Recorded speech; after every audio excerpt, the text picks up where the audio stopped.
Kanada kirim pesan untuk Amerika yang keras kepala bantu Ukraina. Selamat datang di neraka. Include drones, which demonstrates our commitment to sending our most cutting-edge systems to Ukraine for its defense. The United States and our allies and partners are fully committed to surging weapons of assistance to the Ukrainians. And more will be coming as we source additional stocks of equipment that we're ready to transfer. Мы надежно обеспечим безопасность России и нашего народа. И никогда не допустим, чтобы Украина служила плацдармом для агрессивных действий против нашей страны. По факту и США, и ЕС объявили на самый настоящий дефолт по своим обязательствам перед Россией. Теперь каждый знает, что финансовые резервы могут быть попросту украдены.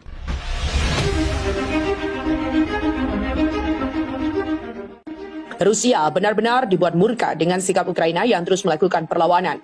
Hampir sebulan setelah invasi Rusia, pasukan militer Ukraina tidak menyerah untuk mempertahankan negaranya.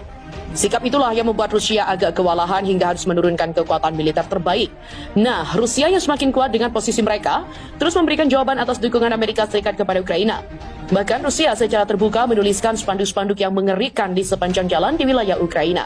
Selamat datang di neraka. Demikian tulisan yang sengaja dipajang di sepanjang jalan.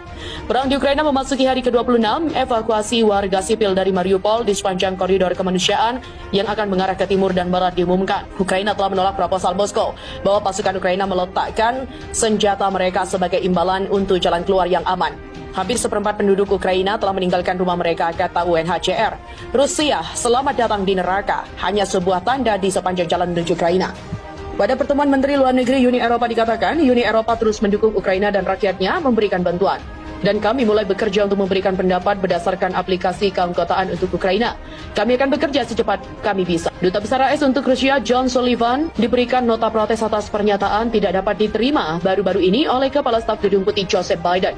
Ditekankan bahwa pernyataan Presiden AS seperti itu tidak layak bagi seorang negarawan berpangkat tinggi membawa hubungan Rusia-Amerika ke jurang kancuran. Mereka juga memperingatkan bahwa tindakan bermusuhan yang diambil terhadap Rusia akan ditolak secara tegas dan tegas. Ukraina dalam bahaya yang nyata setelah Rusia yang sudah mengepung kota Mariupol memberikan tenggat waktu untuk militer dan tentara bayaran meletakkan senjata. Tenggat waktu yang diberikan Rusia sampai hari ini agar semua militer dan tentara bayaran tak melakukan perlawanan. Rusia selanjutnya akan membuka koridor penyelamatan warga sipil yang berada di kota itu. Dan tentu saja menjadi sebuah ancaman yang serius bagi Ukraina. Apalagi Rusia sejauh ini memang sangat presisi dalam melakukan serangan. Tentu saja, jelas, menempatkan target yang pasti dan sesuai. Rusia juga telah menuntut pasukan Ukraina meletakkan senjata mereka di kota Mariupol yang terkepung, menawarkan untuk memfasilitasi jalan yang aman bagi warga sipil untuk melarikan diri dengan imbalan penyerahan diri. Pemerintah Rusia juga memberikan Ukraina tenggat waktu pada Senin dini hari untuk menanggapi. Tetapi Ukraina menolak tawaran itu dengan mengatakan tidak akan menyerahkan kota pelabuhan itu. Inilah yang kita ketahui tentang ultimatum, permintaan Rusia. Rusia menuntut agar warga Ukraina di kota Mariupol yang terkepung meletakkan senjata mereka sebagai imbalan perjalanan yang aman keluar kota. Kantor berita Rusia TASS melaporkan bahwa pasukan akan mengizinkan dua koridor keluar dari kota pantai, menuju timur menuju Rusia atau barat ke bagian lain Ukraina. Kepala Pusat Manajemen Pertahanan Nasional Rusia, Kolonel Jenderal Mikhail Mizintsev mengatakan kepada TASS bahwa koridor kemanusiaan sementara dari Mariupol akan dibuat mulai pukul 10 pada Senin waktu Moskow atas kesepakatan dengan pihak Ukraina. Setiap penduduk Mariupol dan juga warga negara asing akan dijamin pilihan sukarela dari salah satu koridor kemanusiaan atau hak untuk ditinggal di kota yang tidak diblokir. Ukraina diberi waktu hingga pukul 5 pagi pada hari Senin. Wakil Perdana Menteri Ukraina Irina Vereshchuk juga mengatakan kepada portal berita Ukraina, yaitu Ukrainska Pravda, bahwa tidak ada pertanyaan tentang penyerahan diri di Mariupol. Kami telah memberitahu pihak Rusia tentang ini. Jadi apakah warga sipil bisa melarikan diri? Pihak berwenang Ukraina mengatakan beberapa orang juga telah dapat pergi dalam beberapa hari terakhir ini. Tapi tak jelas pada tahap ini apa artinya penolakan Ukraina terhadap tawaran Rusia bagi mereka yang masih berada di Mariupol.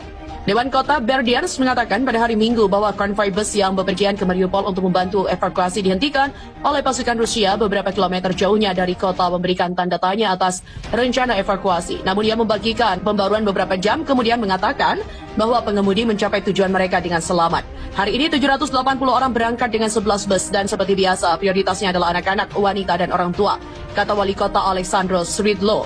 dan juga berkat cadangan bahan bakar yang dibawa ke kota untuk penduduk Mariupol. Lebih dari 200 mobil berhasil meninggalkan kota hari ini.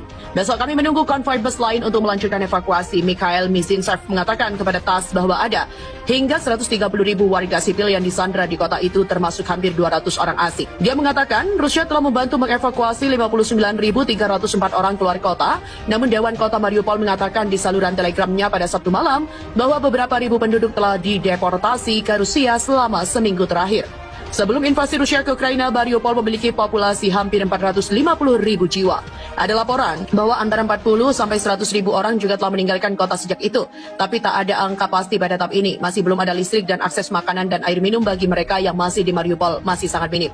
Presiden Ukraina Volodymyr Zelensky menuduh Rusia mengebom sebuah sekolah seni yang digunakan sebagai tempat perlindungan bagi sekitar 400 orang pada hari Minggu. Mereka berada di bawah reruntuhan dan kami tidak tahu berapa banyak dari mereka yang selamat. Tapi kami tahu bahwa kami pasti akan menembak jatuh pilot yang menjatuhkan bom itu, seperti sekitar 100 pembunuh massa lainnya yang telah kami jatuhkan. Berbagai upaya sebelumnya untuk memungkinkan penduduk mengevakuasi Mariupol, kota-kota Ukraina lainnya juga telah gagal atau hanya berhasil sebagian dengan pemboman terus berlanjut ketika warga sipil mencoba melarikan diri.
Masih banyak topik yang akan kita bahas. Silakan subscribe channel kami agar kita bisa lebih dekat dan bersama membahas berbagai topik menarik lainnya.